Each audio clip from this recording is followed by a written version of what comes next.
Welcome into the Corona Cero update show from an afternoon in Portugal, which has pulsed with swell. We expect a lot of energy in the water here when the swell kicks up, and it's fired through this afternoon to the point where we've actually had to go on a short hold just to let things settle down. Conditions improve, just level the playing field a touch in terms of surfers. Getting a couple of scores here to join myself, Paul Evans, to talk you through today's talking points thus far. Jesse Mendez, Mitchell Salazar.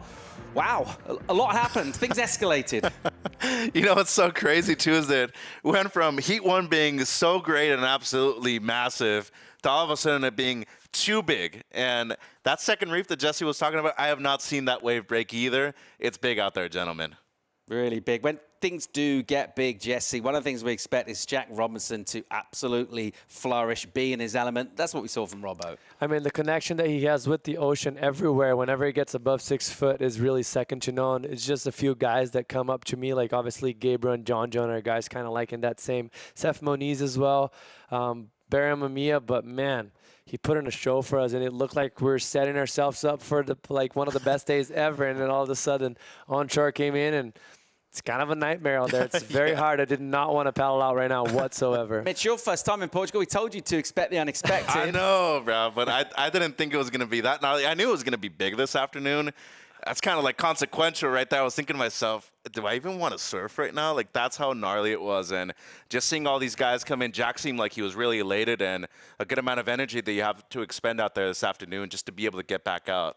Well, absolutely. As we've been saying, when the swell does pick up, you expect Jack Robinson to come into his element. That's what he did when we kicked off the round of 32 for the men, and really putting on a show of incredible tube riding, some really thick ones. He goes through the motions, whatever conditions you like, but something just clicks in him. Tell you what, this guy, Gentile, he got deeply barreled as well on a wave that was basically part of the same closeout, but Robbo, look at this stuff. I mean, that was impressive. Look how he doggy doors that section right there, and that wave was double up coming towards him. If he would have not done that perfectly and used that outside rail to just kind of drive him out of it, just barely squeezed. You could tell that was intense right there, and he liked it. You know what's so crazy, though, Jess? It takes a large amount of strength to be able to sustain that impact of the lip line on you. And props to Ian. I mean, he tried. He had a couple of barrels at the beginning that he just didn't make out of. And that wave, Jack Robbo, his 7.5 ball, he caught paddling back out, too. Opted not to take the ski, was able to get that wave, and guess what? Had it close to an excellent heat. Love what I saw from him. Jack Robinson absolutely delighted with his efforts out there. Full stoke from him. I imagine what some of these things look like from the inside. Few people have had a vision as deep as him, and his story continues with some of the more hollow and challenging waves on tour. In fact, it got so challenging. At that point, we're thinking, great, game on here, awesome. We're going to have overlapping heats, barrels up and down.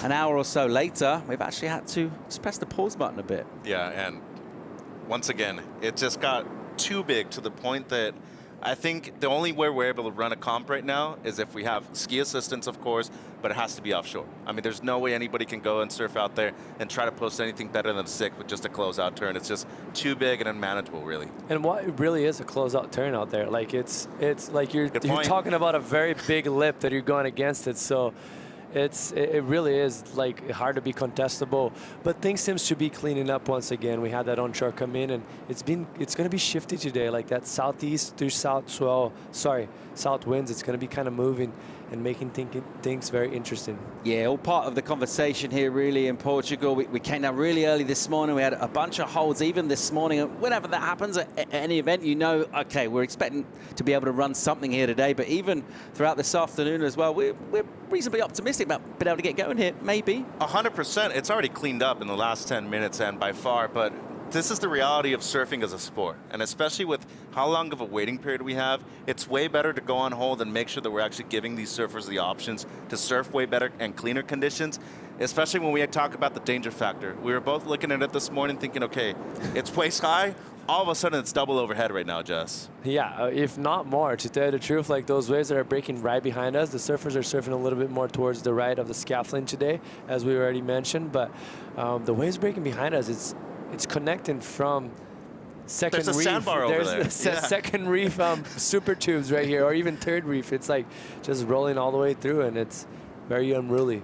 Looks pretty wild from up here. Let's go and find out what it looked like from the lineup with Yago. Yago, just try to explain to me what it felt like to surf that heat. That was just survival mode out there. It was really bad, really hard to surf, and I feel for Samuel, it was really hard when we have to compete in these kind of conditions. It looked like it was turning on Jack's heat, and then it just went really bad on us, but it's part of the game, and I'm glad it came my way this time. I usually lose those kind of heats, and yeah, just let's keep going. Para o Brasil, me diga sobre as ondas e os condições. O mar ficou muito difícil agora, né? Entrou o swell, mas totalmente stormy, né? Fechando tudo. A gente ficou ali 40 minutos sem achar nenhuma onda boa, quase, né? Então, ficou difícil demais. Sinto muito pelo Samuel, né? Ter que competir num mar desse é bem difícil, mas parte do jogo também. Agora focar no próximo round. Muito obrigado. Valeu.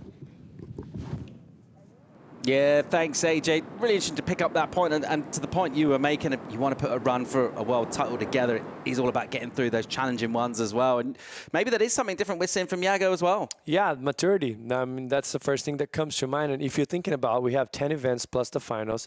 If you do an average of 4 heats, you know, like an event that's 40, easy math. I'm not that genius, but 40 heats throughout the whole year, you're going to have to scrap a few. And this is one of them that he checked it off. And sometimes it doesn't go your way. And that could be the difference of him maybe losing right now, just being eggy, and maybe going in to win the whole event. And it could be the difference in the end of the year. In terms of Samuel, at the moment, he'll be a bit bummed right now, but next event's coming up pretty quick, Mitchell, and he's shown a lot of resilience so far in his career. He has, but that's 3 throwaways already for him. And unfortunately, as Yago's saying, you want to win the close ones, and it hasn't gone in his favor a lot of the times in his career. Same thing for Sam, and those are the ones that you need to be winning if you want to maintain your spot on tour. I thought this was going to be a bounce-back event for him. Having won the Challenger at Adeseda a couple of times, I thought he was going to be able to feel comfortable right here. Now he's got to go and do it in Punta Roca and the 3 events in Oz to really do well and try to make up some points. Well, before we got into men's round of 32, of course, we had the women's quarterfinals go down, and an opportunity for surfers in conditions that look really different from what we ended up finishing up with to get themselves into finals day and the semis. Let's get caught up with the pulse and everything that happened here. The first matchup, Caroline Marks, Joanne Defay. And it was mainly the lefts that were being favoured. Just the way this quickly rising swell was filling in, it was pushing from a pretty rare angle, actually, from down the beach.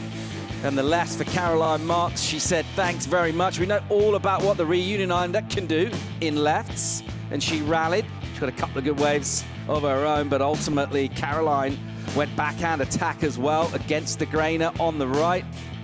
And good enough to do some pretty neat and tidy work. Didn't go mad in terms of scores. A nice moment at the end as well. Joanne Defay will take a little break from competition now. Meanwhile, Molly Picklum, and there's something about her this year already. She's shown us plenty of steel and determination. That's always been there, as it is with Tyler Wright. We expected this one to deliver hotly contested surfing. That's what we saw. Molly took those opportunities when they came through. At this stage, we were seeing slightly longer lulls in some of the sets, and it was the one-turn banger from Molly that got it done. And that was pretty much the moment we saw the surf start to rise. You expect Tyler Wright to get a tube. She's been in electrifying form herself this year, but ultimately it was Molly that got it done. And then this was the heat really we were looking forward to. The yellow jersey of Simmons, who's been unbelievable last couple of events, and something of an upset because it didn't go her way, and a patient approach. Erin Brooks sat for an eternity waiting to get going, and as soon as she clicked in, She fired herself into form, multiple hits on a long left, and then backed herself up straight away and just belted one. So the rookie on tour, of course, already got a win on the CT.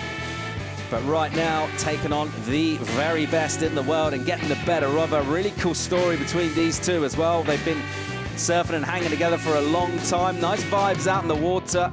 And a big smile on young Erin Brooks, just 17 years old. An absolutely brilliant performance from her. The fourth quarter, this was tough. It was actually kind of a tough watch for people like Dog Marsh. And we expected power from Gabby. We saw that. Didn't see loads of quality waves come through, and the camps, both of them looking pretty nervy. Bella Camo has been really good value throughout this event. Just didn't quite get enough done. It was tight, but ultimately it was Gabby Bryan who got it done, and she set up an interesting matchup against Erin Brooks. And we've been talking up Gabby Bryan in terms of world title credentials potentially this year. She continues on the up and up, already well placed coming into Portugal. And that's how it went down for women's quarterfinals. Smiles of relief for Dog Marsh. And we're all set up with our bracket now for the semis. Let's take a look at it. What are we seeing here in terms of those two? Caroline Marks, Molly Picklum, no real surprise there. But again, seeing Erin Brooks already this season, her results are getting better every event. I mean, this is a good event for her to win.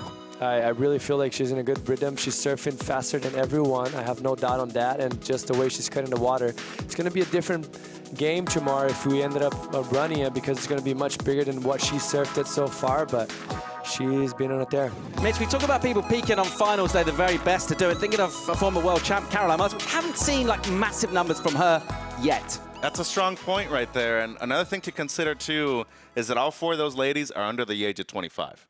So we were talking about the old guard kind of just passing through right now. Now we're definitely seeing the young generation relish. Of course, conditions may be favorable for them, but that doesn't mean that they don't have the talent and they don't have the experience. Every single one of those surfers has already made it to this point, and all of them, a lot of them have actually won events here at the CT level, including Erin Brooks as a wild card over there in Fiji last year, Jess. Yeah, like, I mean, she's obviously a phenom. Like, there's no one that is going to go against me on that one. Like, they're just the way she surfs, it's pretty impressive.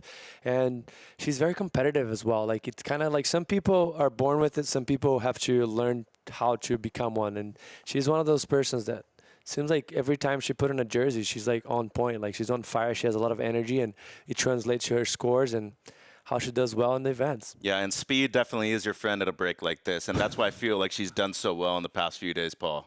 We all know what it feels like for fans when events go on hold. You're kind of, you know, thinking of something to do, fill the time. What about if you're coming up in one of these next heats? What do you do now? You banging on Renato, especially in the semis now. Door? Yeah, exactly. Like, what's going through the surfers' on mind? They're on hold as well, right? What's going through their mind? I mean, let me look back once again. It did clean up a little bit, quite a little from what we've seen it throughout the halfway through the heat with Lob, and then the heat with Yago and Samuel Pupo. But still, me personally, I wouldn't be so happy because it's so heavy out there. Like, mostly now, I guess I'll pass it to Paul. We've just had a fresh update from Tours and Competition. We're actually going to be off for the day, so we've called it for this afternoon here. We're going to come back tomorrow morning, 6:45 call for a 7 o'clock start, so bright and early tomorrow morning. We reckon it's still going to be pretty solid out there. We're hoping conditions will still be clean. There's been plenty of surprises in terms of what the ocean is throwing at us. Let's see what we get. What are we thinking looking at tomorrow, Mitch? I think there's a major possibility to not only retake the round of 32, I think maybe even going into men's quarterfinals if we run overlapping everything. The swell's obviously here. It's whether or not the wind cooperates for us tomorrow morning. Yeah, I think that's the biggest challenge, just the wind, how it's going to go. And I think the good thing about it is the swell is going to lose a little bit of power, so we're going to have more A-frame peaks all the way down the beach and not just so straight-handers like we're seeing it right now. It's very unruly and just hard to find any corners, so. We're going to come back tomorrow morning hoping things will settle down. One thing we know, Portugal always packs plenty of power and a few surprises in the mix as well. We'll see what we get tomorrow morning. We're going to send you out with some highlights. We'll see you tomorrow morning. Remember, 6:45 call, 7 o'clock start. See you tomorrow.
This copyrighted event broadcast is produced by the World Surf League for broadcast around the world and may not be retransmitted, reproduced, rebroadcast, or otherwise distributed or used in any form without the written consent of the World Surf League.